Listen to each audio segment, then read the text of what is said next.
खवातीन शौहरों से परेशान होती है ना, ये रोमांस नहीं है, रोमांटिक किस्म की नहीं है, मोहब्बत के साथ, भाई ये सारे हुकूक अदा कर रहे हैं, इसलिए इसको आई लव यू कहने की ज़रूरत है नहीं।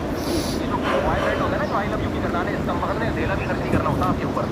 ना गैस का बिल देना है इसका मकसद ने, ना बिजली का बिल देना है, ना बच्चों की स्कूल की फीसें देनी है, तो आई लव यू पे ही चल रहा होता है, ये शेर व शायरी पे चल रहा होता है। इन औरतों से कहता हूँ अपने पाकिस्तानी और हिंदुस्तानी शौहरों से बदगुमान होने की ज़रूरत नहीं है। ये जितना भी आड़ा तिरछा है ना, टेढ़ा मेढ़ा और बदअखलाक, आपको इसने छत दी हुई है, आपके बेसिक हुकूक ये अदा कर रहे हैं। बच्चों का नाम आपके साथ लगा हुआ है, मिसेस फलां, ठीक है ना, कहीं जाती इज्जत होती है आपकी, औरत की इज्जत उसके शौहर से है।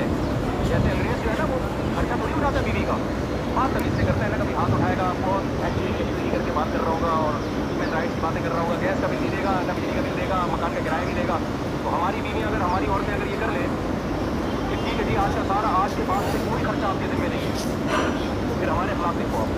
अंग्रेज एक दफ़ा पाकिस्तानी शोहर बन के दिखाए, जब गैस का बिल देगा ना, बिजली का बिल देगा, मकान का किराया देगा, बच्चों के लिए प्रॉपर्टी खरीद रहा होगा, बच्चियों की शादियों की टेंशन ले रहा होगा, चीज मसाइल होंगे, अपनी बीवी को इन तमाम टेंशनों से आज़ाद किया होगा, फिर मैं उस अंग्रेज से पूछूंगा कि अब तू थैंक यू से बात शुरू कर और थैंक यू से ख़त्म करके दिखा।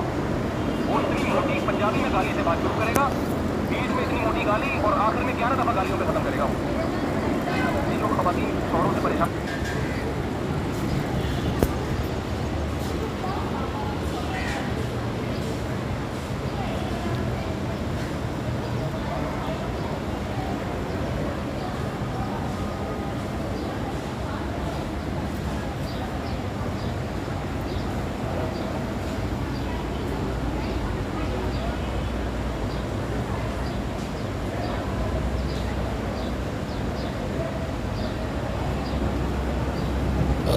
Bye.